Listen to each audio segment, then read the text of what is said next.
Check out today's work of fan art. We've got Tamamo no Mae clinging to a girl named Giallo. I always enjoy when 2D characters are placed into real-life locations. It brings the piece to life in a rather charming way.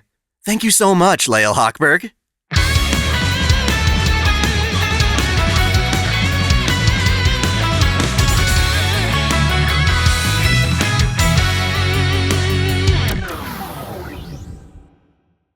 Welcome back to OtakuDaiKun, Dai here. For today's video, I thought it would be fun to look into a trope that I find is incredibly relevant in both older and modern anime. That is, the degenerate. Whether you've acknowledged this trope by name or not, if you've even watched a handful of anime, you've no doubt come across one of these characters. These are the guys, and occasional girls, who exist to contextualize an anime's fan service. They often vocalize the fan service, being there to narrate and emphasize a character's attractive appeal. The fan service we see from such anime tend to be from that degenerate's perspective. It is from their leering eyes that we voyeuristically experience fan service scenes. More often than not, they also play a hand in facilitating the fan service, creating risque circumstances through meddling or influence. I think this goes without saying, but obviously if you're not the type of person who likes fan service, you likely won't appreciate these characters either. I'm not so much here to defend any stance on the topic, as much as I'm hoping to deconstruct this tropic character type. I want to understand how the degenerate works, and why they exist in the first place. Thus, I'll be choosing a handful of examples, culminating in an analysis of Rudius from the currently airing anime masterpiece, Mushoku Tensei. In vague terms, the degenerate is a character in an anime who has no restraint on their libido.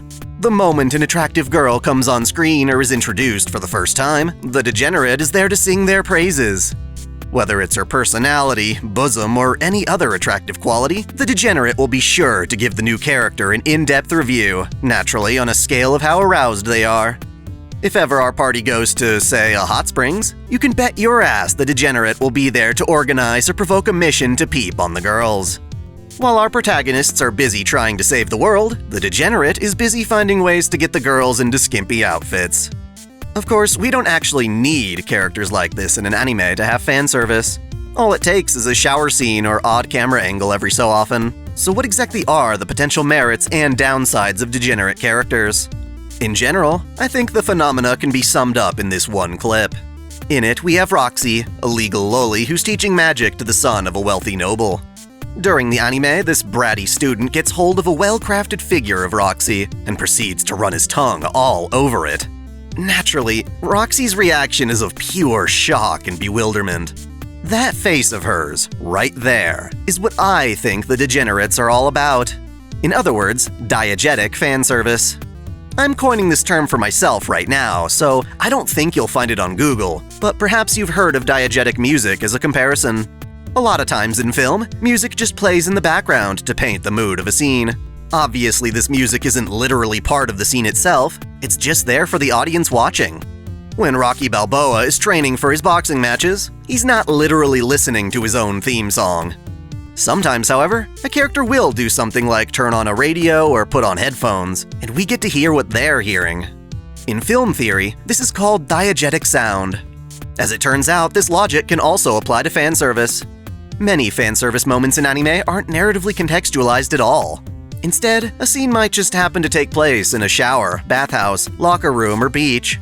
We as an audience are getting to see the characters in this environment, but they have no idea they're being watched. It's pure voyeurism, like we're a fly on the wall. Anime figures are the exact same way. They just kind of exist. They don't react, they just sit there for us to look at and enjoy however we want. That said, what would your waifu think about your idolizing of them? What would they do if they could see your figure collection, your doujins, your fan art? Your first reaction might be to panic. Oh shit! But then you start to realize there are people out there who actually want to see that reaction. They want to see how a girl responds to being the subject of fan service, whether it be embarrassment, anger, or intrigue. Again, I'm not here to judge, but it's obvious that such reactions serve as unique flavors of fan service. It customizes the entire appeal. In order for this to happen, though, the fan service needs to be diegetic. The looting has to happen within the actual story of the anime. Therefore, we have degenerate characters who stir up trouble for both their and our enjoyment. While there are tons of these characters in anime, they too come up in different flavors. If you look them up on TV tropes, you'll find degenerates classified as lovable sex maniacs, Casanova wannabes, dirty kids, and chivalrous perverts. For the sake of this video, however, I want to focus on two distinct types: degenerates who are meant to be pathetic, and ones who are meant to be humorous. In other words, degenerates are either likable or unlikable. Let's start with the unlikable ones. By far, the most iconic modern degenerate is most definitely Mineta from My Hero Academia. He's a coward, he's unattractive, he's disrespectful, and he's just overall annoying. He fits all the traits of a degenerate. When a new girl is introduced, he idolizes their breasts. He'll climb the wall of a hot spring to see the girls on the other side. If I recall, he's even responsible for getting the girls to wear cheerleader outfits during the UA tournament arc. I suppose there are moments where he's mildly redeemable as a hero, but as a member of the class, none of the girls like him, and he comes off as a total creeper. Lesser known, but perhaps even more creepy, is Tadamoto Ijuin from the ecchi anime Green Green. He's an overweight guy with a gluttonous personality, whose only experience with women is marked by the multiple calluses on his hand from fapping. Not that fapping is bad, mind you, but he's the kind of guy who rallies all the students of his all-boys school to look upon a bus full of female students like fresh meat. Then, of course, our obligatory Fate example would be Blackbeard, though surprisingly he's not as bad as the other two. While in Legend he's an intimidating pirate captain, Fate's Edward Teach is far more concerned about capturing lolis and seducing his own allies than actually winning any battles. He's one of those guys the other servants are glad to see die so they don't have to put up with his antics any longer. For all three of these unlikable degenerates, I suppose there is some joy to be had at their expense, but usually they're so creepy that watching them is more painful and cringeworthy than entertaining. Like seriously, who are they supposed to appeal to? Who actually wants them around? I love fan service as much as the next guy, perhaps even more so, but why do these characters have to make it feel so sleazy? Personally, I think the distinction is less about their obsession with the female form and more about how they hardly recognize women as people at all. As a result, they don't try to form genuine human relationships and seem to have given up hope of ever doing so. This sends a contradicting message, especially for ecchi anime. How are we supposed to enjoy the fan service when it's constantly being associated with such irksome people? It's almost like the anime is saying that if we like what we see, we're just as bad as them. Maybe the anime's creator is equally irredeemable and doesn't perceive their characters as irksome to begin with.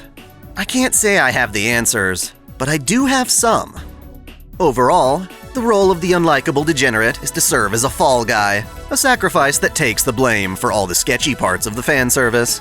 After all, there's a clear distinction between enjoying something and approving of how it came to be. For instance, imagine you're walking down the street one day and some perv starts flipping up women's skirts, and you wind up getting a glance at a pretty girl's underwear. You didn't flip the skirt. You don't condone such disrespectful behavior. That remains true even if you admit that, deep down, you liked what you saw. There might be some shame or guilt associated with that feeling, but that goes away when we're talking about fiction. We can watch the degenerate do something pervy, enjoy the experience, but ultimately let the degenerate receive all the punishment. For non-ecchi anime, such characters serve to signal incoming fan service, thereby keeping it separate from the larger narrative. My Hero Academia can remain focused on its serious story of young heroes fighting villains, with all the fan service being bundled into bizarre scenes involving Mineta. When he shows up, we know things are going to get lewd. It serves as a scapegoat for fans who don't care about the fan service. They can be all, "I love My Hero Academia, I just hate Mineta," even though it's obviously the creator's fault and not the character's. Most importantly, however, I feel like unlikable degenerates play the fall guy not just for the show itself, but for the sake of its more virtuous characters. Deku, for instance, is supposed to be a truly virtuous kid who jumps in to save the weak even if he himself is weak. That virtue is what makes him worthy of All Might's quirk. Of course, Deku is still interested in women. There are times when he's all flustered seeing a girl accidentally change or whatever, but he remains humble, never escalating the incident further. Deku can't be the catalyst for the fan service. It would ruin his goody two-shoes reputation. Mineta allows the show to get as raunchy as fans want without having Deku take the hit. It's one of those best of both worlds situations. Now, like I said before, there are degenerate characters that the audience, and sometimes the other characters, actually like. They're imperfect and obviously not virtuous, but viewers enjoy watching them and genuinely see their behavior is hilarious. Kazuma from Konosuba, for instance, is a great source of humor. He taunts people in town by stealing their panties. In reality, that would be insanely creepy, but the tone of Konosuba plays it for laughs. Then there's Miroku from Inuyasha. In the story, he approaches pretty much any young woman he sees and asks her to bear his children. Once he has his sights set on Sango, he gropes her butt in exchange for a slap in the face. It's seen by fans and the creators itself as a humorous repeating gag, despite how inappropriate it would be in real life. Perhaps my favorite degenerate character is Kintaro Oe from the anime Golden Boy. He's a strange guy who travels Japan looking for part-time jobs, pretty much always going for ones where he can be with sexy coworkers. He's a total goofball with a big heart and an even bigger libido. He screams poems about his passion for women. From the velvety recesses hidden beneath those clinging black leather restraints, it cried to me, "The Beast! The Beast!" He makes a fool of himself to get closer to them.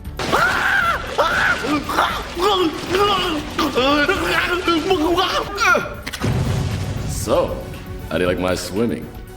He'll even risk his own life to see just a little more TNA.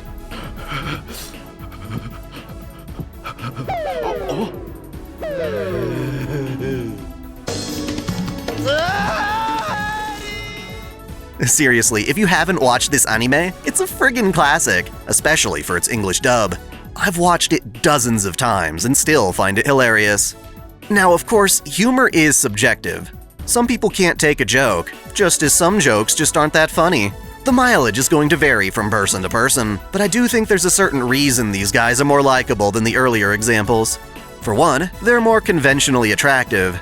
Even Kazuma, who's supposed to be a pathetic hikikomori, is drawn similar to the average anime protagonist. Miroku, well, let's just say many female fans had a thing for him. Some would certainly call him hot. Kintaro is pretty average looking, but he displays a range of emotions that one can find charming.